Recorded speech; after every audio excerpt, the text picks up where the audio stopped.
राम राम मंडळी, आज आपल्या सोसायटीमध्ये आलेलं होतं फायर ब्रिगेड. त्यांनी आपल्याला सांगितलं की जर आग लागली तर आपण काय केलं पाहिजे.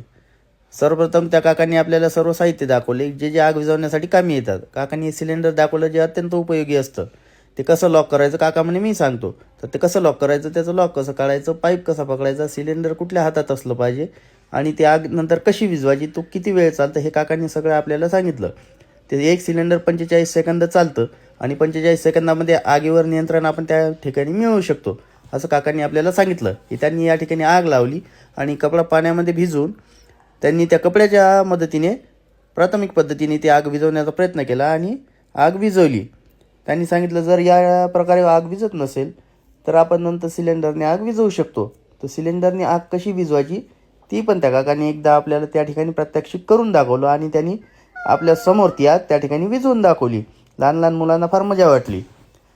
परत दुसऱ्या प्रकारे आग कशी विझवायची हे त्यांनी दाखवण्यासाठी त्यांनी वेगवेगळ्या प्रकारचे शॉवर वापरले. तर शॉवरमध्ये सगळ्यात पहिले त्यांनी पाईप ओपन केला, तो आपल्या फायर ब्रिगेडसोबत कनेक्ट केला आणि त्याच्यानंतर त्यांनी दाखवलं की शॉवर किती प्रकारचे असतात आणि त्याचा काय उपयोग होतो.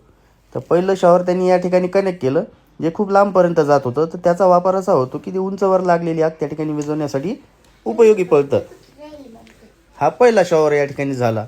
दुसरा शॉवर होतं पिकॉक शॉवर, जे की बाजूच्या घरांना काही इजा होऊ नये म्हणून ते शॉवर लावल्या जातं आणि त्याने आग नियंत्रणात आणली जाते. ज्या लोकांनी आंघोळ नव्हती केली त्यांना सगळ्यांना आंघोळ करून दिली. नंतर हे तिसरं शॉवर होतं आणि सगळ्यांना आंघोळ केली आणि